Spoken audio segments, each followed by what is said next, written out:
Asyhadu an la ilaha illallah wa asyhadu anna Muhammadan abduhu wa rasuluhu la nabiyya ba'da. Allahumma shalli wa sallim wa barik ala sayyidina Muhammadin wa ala alihi wa sahbihi ajma'in, amma ba'd. Ayyuhan nas ittaqullaha haqqa tuqatih wa la tamutunna illa wa antum muslimun. Alhamdulillahirabbil alamin. Jemaah taqwa astagfirullah. Mari kita lanjutkan lagi masih di surat Asy-Syu'ara. Kemarin kita sudah sampaikan bagaimana orang-orang yang diseru oleh Nabi Nuh alaihissalam malah menolak dengan alasan yang mengikuti Nabi Nuh adalah orang-orang miskin, orang-orang yang tidak mempunyai harta. Sama seperti banyak nabi awal-awalnya adalah diikuti orang-orang miskin, orang-orang yang tidak punya harta. Orang-orang kaya, orang-orang benar, orang-orang yang memiliki banyak perbendaharaan di kehidupannya punya standar tingkat atau level yang berbeda. Mereka bahkan mengatakan, singkirkanlah dulu orang-orang itu. Singkirkanlah orang-orang yang kami tidak level berada di kelompok bersama mereka. Kemudian Nabi Nuh mengatakan bahwa urusan amal itu urusan Allah. Dihisab Allah, nanti menghisab. Dan gak cuma mereka, kamu juga akan dihisab.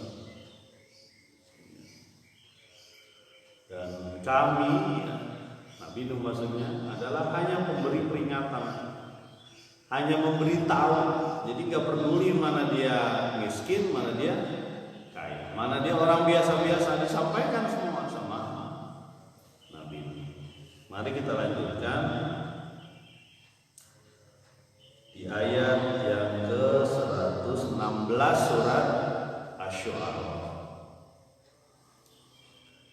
Bismillahirrahmanirrahim.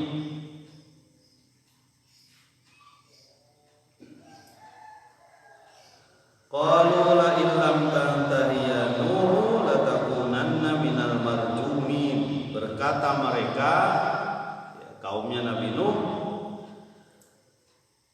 kalau kamu tidak berhenti, wahai Nuh, menyampaikan dakwah kepada Allah, kalau kamu tidak berhenti, wahai Nuh, maka kami akan menjadikan kamu orang yang dirajam. Ini di ayat yang ke-116 surat Asy-Syu'ara. Inilah wajah diktator, wajah penjajah, wajah orang yang mau menghancurkan bangsa seperti ini. Kenapa? Pendapat dia sudah hilang. Pendapat dia sudah tidak bisa lagi beradu dengan pendapatnya Nabi. Apa yang mereka lakukan sama saja di masa yang lalu, sekarang, dan yang akan datang. Apa? Ancaman. Itulah yang dilakukan Fir'aun, dan itu pula yang dilakukan orang Quraisy kepada Nabi Muhammad SAW. Apa ancamannya? Enggak tanggung-tanggungnya. Jamaah kamu takwa astagfirullah, ancaman adalah marjumin, jadi orang yang dirajam. Tahu yang namanya dirajam? Apa sih rajam? Lihat di Google atau mesin pencari lainnya. Yang disebut dirajam adalah digali sebuah lubang, dipendem orang itu di tanah, disisakan kepalanya, ditimpuk pakai batu berkali-kali sampai mati. Itu dirajam. Nah, ini ancaman dari siapa? Dari kaumnya Nabi. Mereka udah mengeluarkan topeng ini. Jadi tampaklah kejahatan dia, kediktatoran orang ini. Ya. Makanya namanya diktator itu artinya memaksa, ya.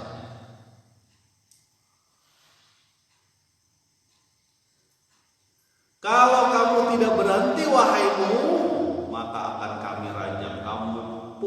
kepalamu sampai mati. Ya. Betapa banyak ancaman nabi-nabi itu diancam, nabi itu diancam sampai beberapa nabi dibunuh. Nabi Zakaria juga dibunuh, Nabi Yahya pun dibunuh. Ya. Sahabat Nabi pun beberapa dibunuh. Ya. Karena ada orang jahiliyah, orang-orang yang selalu ada sampai hari kiamat. Itu apa? Orang-orang yang tidak menghendaki Allah disembah di muka bumi.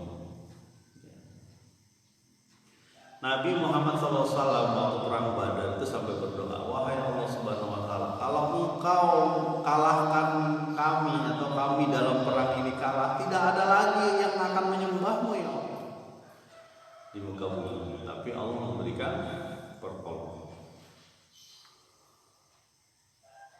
Jamaah kamu tak pasti dan siapapun teman-teman yang mendengarkan siaran ini, berarti ini sudah masif, sudah begitu kuat ancaman kepada Nuh dan kaumnya dan orang yang mengikuti dia. Apa ancamannya? Dibunuh, dirajam, dipukul sampai pakai batu sampai mati. Dan teman-teman harus tahu juga yang namanya rajam itu sebenarnya hukuman kalau di Islam, hukuman bagi zina muhson. Zina muhson itu zina bagi orang yang sudah pernah menikah. Itu rajam hukumannya. Udah pernah menikah, kemudian dia berzina, berselingkuh dan sebagainya, itu rajam hukumannya. Ya. Dibunuh hingga mati. Betapa beratnya dosa ataupun akibat yang terjadi jika dia berzina. Kalau saya belum tahu sebelumnya gimana Pak? Akhirnya ya udah bertobat lah, minta sama Allah. Di Indonesia belum bisa aja. Ya. Minta sama Allah dan tidak mengulangi lagi. Makanya saya kurang suka tuh kalau apa? Kalau ada nyanyian-nyanyian atau syair-syair itu yang menceritakan tentang selingkuh dan menjadi seolah-olah biasa selingkuh itu. Mestinya dirajam itu selingkuh itu, jangan salah, dirajam. Makanya dihapus tuh di dalam handphone teman-teman atau di dalam kaset atau apalah namanya itu. Lagu-lagu yang kayaknya seolah-olah jadi biasa gitu. Apalagi dihafalkan sama anak-anak. Alhamdulillah. Jemaah kamu takwa astagfirullah yang dilakukan oleh iklan. Kita harus tahu juga. Yang dilakukan oleh iklan adalah namanya aja iklan dari bahasa Arab, artinya diulang-ulang. Nah, kalau diulang-ulang, ada syair-syair diulang-ulang, ada sinetron diulang-ulang, cerita tentang orang yang selingkuh dan sebagainya. Orang jadi menganggapnya biasa, itu masalahnya. Kalau biasalah di mana-mana juga begitu. Makanya Islam itu luar biasa itu untuk masalah dirajam. Ini cerita tentang rajam misalnya. Nabi Nuh diancam dirajam. Jamaah kamu takwa astagfirullah. Ayat selanjutnya di ayat yang 117. Qala rabbi inna qaumi kadzabun, berkata Nabi Nuh, wahai Tuhanku, sesungguhnya kaumku sudah mendustakan. Mendustakanku artinya menganggap aku bohong. Menganggap aku bohong berarti sudah beku hatinya. Bukannya Allah nggak tahu bagaimana kebekuan hati kaumnya Nuh. Ini adalah apa? Doa dari Nuh, ya. Mengadukan dari Nuh alaihissalam kepada yang punya perkara. Siapa yang punya perkara? Allah Subhanahu wa Ta'ala. Karena yang menyeru kepada Allah adalah Allah. Ud'u ila sabili rabbika bil hikmah. Serulah kepada jalan Tuhanmu dengan hikmah. Sampaikan. Siapa yang punya ini? Allah Subhanahu wa Ta'ala. Makanya dia mengadu kepada Allah. Sandaran manusia adalah Allah Subhanahu wa Ta'ala. saya sejak nikah nih kok jadi kebelangsak banget hidupnya ya, susah kerja, susah apa. Nikah itu Allah yang nyuruh, ya. An-nikahu sunnati kata Nabi. Nikah itu adalah sunnahku. Karena Allah yang nyuruh, Allah pasti menyediakan sarananya, jangan takut. Allah yang menyuruh kita untuk menikah, bukan berzina, tapi menikah. Pasti Allah sediakan sarana. Jadi ketika kita menikah, Allah sediakan sarana. Aduh, kenapa kita belangsak? Ya mungkin jangan-jangan standar kita ketinggian. Saya kan harus punya rumah, punya mobil, punya ini, punya macam-macam. Masa di rumah kita nggak ada TV-nya? Emang kenapa mati nggak ada TV di rumah? Nggak masalah. Ya. Anak kita tuh jadi ini nonton ke rumah orangnya, gantilah tontonan dengan yang baik. Kita lah cerita atau apa. Kadang-kadang kan begitu, standar kita yang ketinggian. Kita nggak punya lemari nih. Masa barang-barang kita berantakan, perabot kita yang mahal-mahal apa sih? Apa aja kan dibeli dulu. Saya juga kadang-kadang bingung gitu. Ini perabot-perabot gini digunain nggak? Enggak, tuh buat pajangan. Standar kita terlalu tinggi. Jadi biasa aja lah. Tuh nggak dibawa mati juga itu. Ya kan? Dibawa nggak mati tuh? Enggak. Bahkan bisa membuat orang-orang berpikir yang berbeda-beda.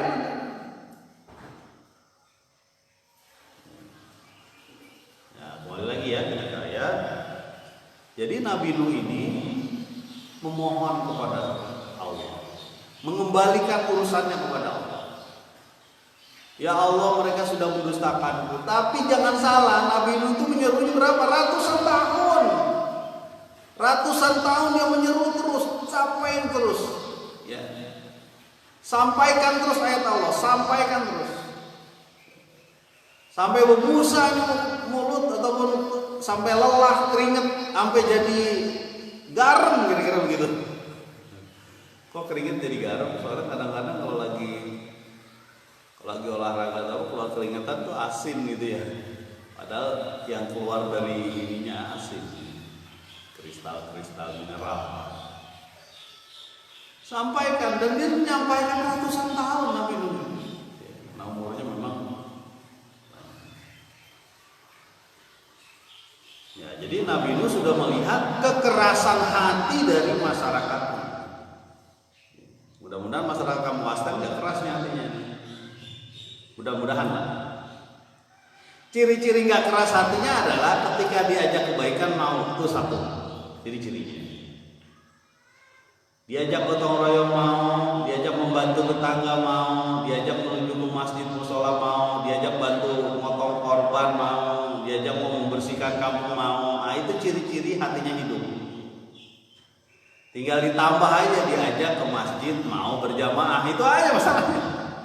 Tambah ke masjid mau berjamaah, ngelihat tetangganya belum makan dan sulit makan, ada beras dikirim. Itu ciri-ciri itu. Jangan jadi makan enak sendiri. Emang makan enak sendiri menurut saya gak enak. Yang enak tuh makan enak bareng-bareng, ya gak? Ya. Nah, yang namanya nasi liwet ini kalau dimakan sendirian tetap gak enak, kawan. Enaknya bareng-bareng. Apalagi pakai daun pisang tuh kan. Nah, makan nasi liwet nanti ya. Bikin sendiri nanti Mas. Kembali lagi. Ayat selanjutnya di ayat 118 surat Asy-Syura. Faftah baini wa bainahum fathan wa najjini wa man ma'aya minal mu'minin. Ya Allah, tunjukkanlah perkara kami ya. Atau bukakanlah perkara kami, atau tunjukkanlah perkara kami ya. Baini wa bainahum, antara kami dengan mereka, fathan wa najjini wa man ma'aya minal mu'minin, satu kebenaran, dan selamatkanlah aku dan orang yang bersama. yang beriman bersama. Artinya adalah ini batas. Nabi Nuh alaihissalam minta batas kepada Allah Subhanahu wa taala. Ya Allah, berikanlah perkara kepada kami. Perkara apa? Perkara yang jelas, yang tegas antara kebenaran dan kebatilan. Bukakanlah dan selamatkanlah kami, selamatkanlah aku dan orang-orang yang beriman bersamaku. Karena ini sudah batas. Nabi Nuh sudah melihat ini sudah tidak bisa berubah. Karena sudah bertahun-tahun. Sekarang pertanyaannya, kita mau dibikin kayak kaum Nabi Nuh apa enggak, kan gitu. Bertahun-tahun disampaikan. Lalu yang terjadi adalah terus-menerus menjauh, bahkan menjauh dari orang-orang yang menyeru kepada Allah. Ya. Masih bagus kalau di kampung Asten itu mungkin dia tidak datang ke masjid, ke musola, tapi anaknya diajak datang ke masjid, ke musola, suruh ngaji gitu. Nah, mudah-mudahan aja jadi semangat bapaknya. Mungkin ibunya nggak ngaji di pengajian, tapi anak-anaknya disuruh ngaji gitu. Mudah-mudahan doa dari anaknya menggerakkan ibunya. Sekali lagi hashtag doa dari anak menggerakkan ibu dan karena yang namanya hidayah bisa datang dari mana saja, teman. Ya. Bisa nggak datang dari ustadz? Bisa datang kiai? Bisa nggak datang dari anak? Bisa. Ya, kemarin saya sampaikan bagaimana seorang anak mengajak kepada hidayah. Bisa dari anak, dari doa-doa anak. Bisa dari orang tua, bisa nggak dari kawan? Bisa. Makanya perlu mendekati kawan-kawan yang mengajak ke jalan Allah. Jangan deket sama kawan-kawan yang mengajak ke jalan setan. Deket boleh, hanya untuk niat mengembalikan mereka ke jalan Allah. Jadi nggak boleh deket, tapi dia berbaur jadinya, campur. Saya mau deketin orang-orang yang suka main nggak bener tuh. Ya, kenapa kamu main? Ya saya sih bergaul aja namanya. Nggak bisa, deket itu harus ada misi. Sekali lagi ya, deketin orang-orang harus ada misi mengajak dia ke jalan Allah SWT. Begitupun deketin suami atau istri yang belum sholat misalnya ya. Kayaknya di sini nggak ada lah yang nggak sholat gitu, di sini kayaknya nggak ada. Masalahnya adalah belum mau, mungkin belum terbiasa sholat 5 waktu. Karena salah satu tiang agama kita adalah as-sholatu imaduddin. Sholat itu adalah tiang agama. Salah satu syiar Islamnya adalah sholat. Saya kan nggak ganggu orang-orang, saya kan nggak usaha saya, bisnis saya ataupun permainan yang saya sukai. Sekali lagi ya, permainan yang saya sukai kan tidak mengganggu orang. Iya, tidak mengganggu orang, tapi dia mengganggu psikologis anakmu. Dia mengganggu kejiwaan istrimu. Bahkan dia mengganggu hatimu sendiri. Kan begitu kan? Kalau kita berbuat hal-hal yang gak Allah ridhoi, hati kita itu sakit. Jangan salah. Fi qulubihim marad fazadahumullahu marada. Berbahaya kalau di dalam hati kita ada penyakit, Allah tambahkan lagi penyakit. Alhamdulillah. Ini teman-teman harus berpikir begitu tuh. Kalau kita melakukan perbuatan ini, perbuatan mungkin bagi orang lain tidak ada masalah, tapi ini menyakiti hati kita. Menambah rona ala qulubihim, menambah noda di hati. Ini berbahaya teman-teman. Makanya kadang-kadang saya sampaikan sama anak-anak murid dan remaja itu, ya. Anil lagwi mu'ridin. Salah satu ciri orang beriman adalah menghindarkan sesuatu yang sia-sia, yang gak ada manfaatnya bagi dunia akhiratnya. Apa sesuatu yang sia-sia? Cek sendiri. Apa hobi kita? Contoh, hobi saya ini. Coba cek itu manfaatnya bagi dunia kamu, manfaatnya bagi akhirat kamu. Oh,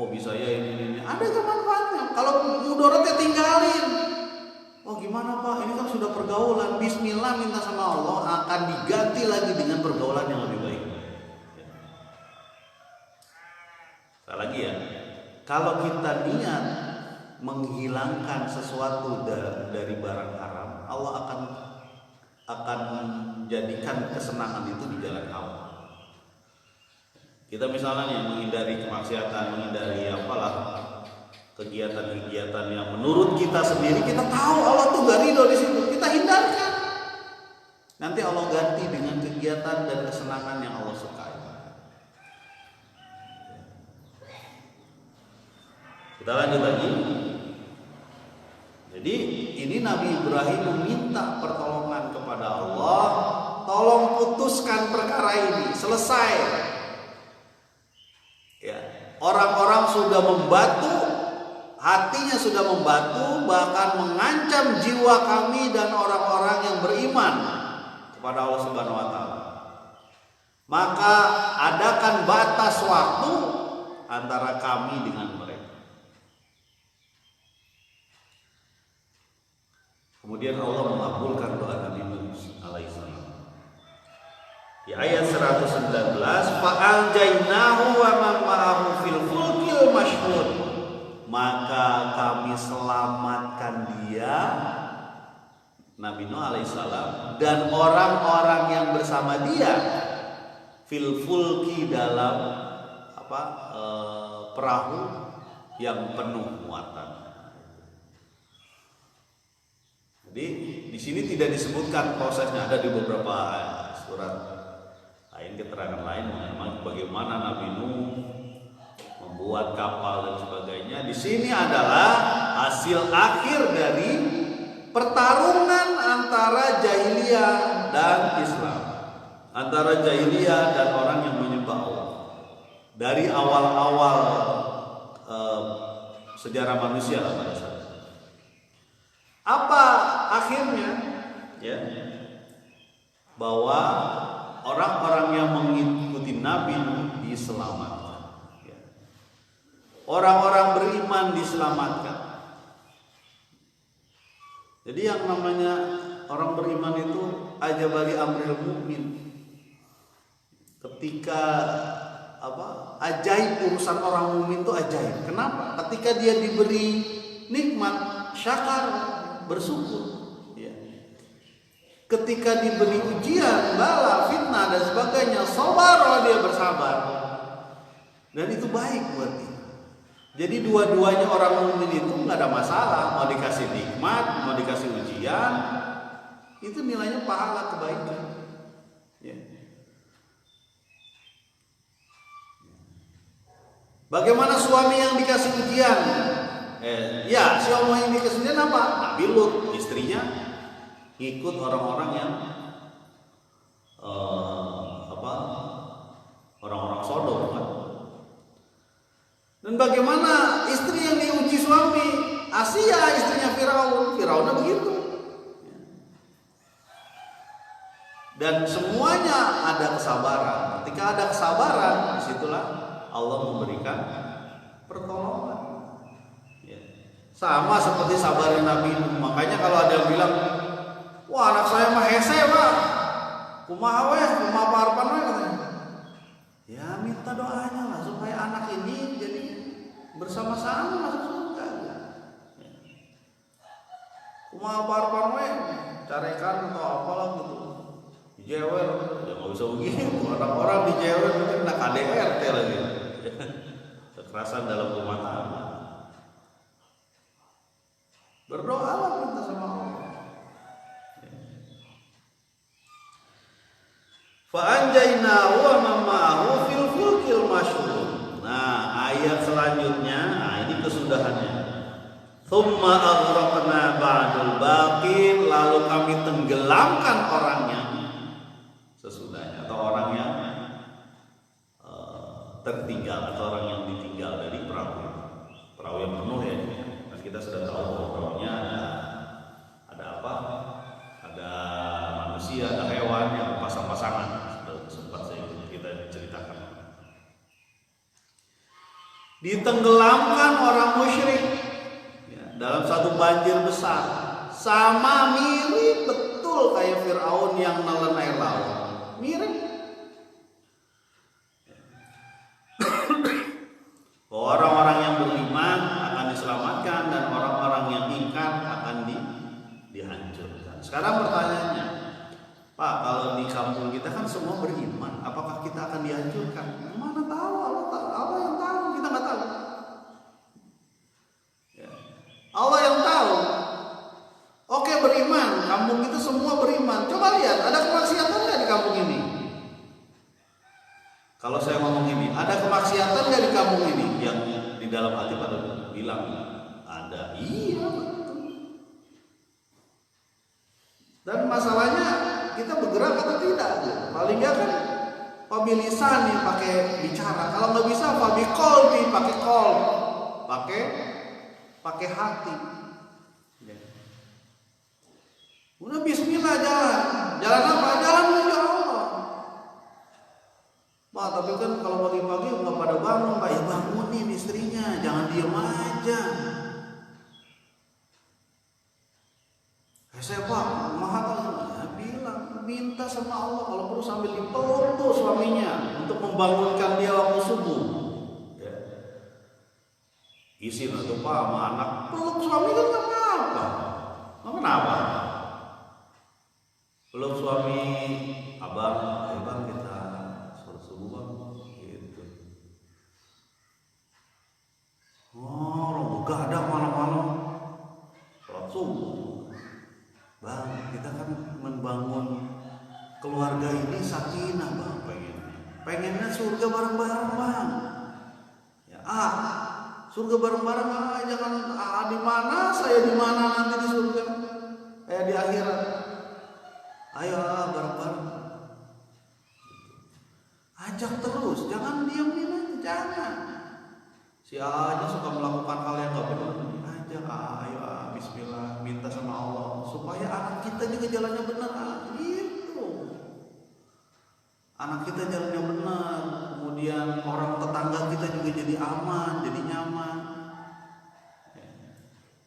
Lah kalau yang istrinya begitu, ya A aja ngomong, ayo deh, A sebagai imam, Ade sebagai makmum, ayo jalan bareng-bareng.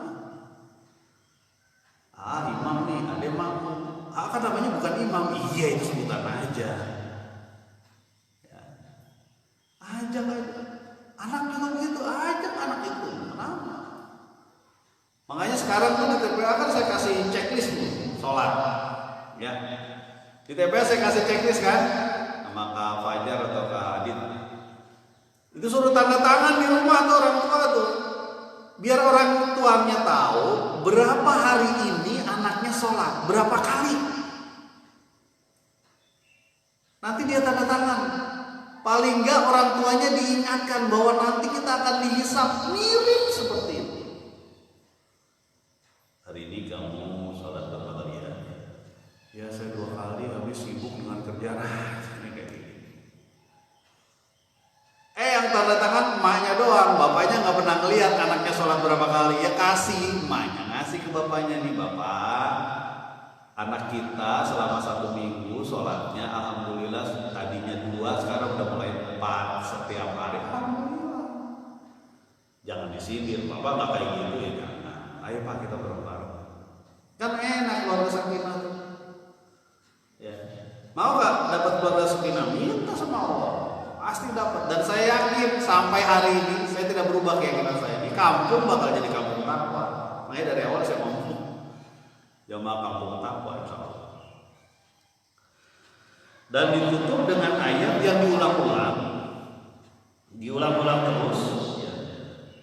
Inna fi dzalika laayatan wa ma kana aktsaruhum mu'minin. Sesungguhnya dalam hal demikian itu ada tanda-tanda kekuasaan Allah. Tapi banyak yang tidak beriman. Diingatkan, orang Quraisy itu diingatkan. Dulu ada banjir besar Nuh, kan kamu tahu kan? Diceritakan bertahun-tahun tentang banjir besar Nuh itu. Sampai hari ini, anggaplah seluruh bumi tenggelam.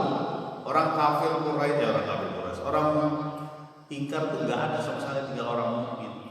Lalu lama-lama bergeser itu orang mukminnya itu.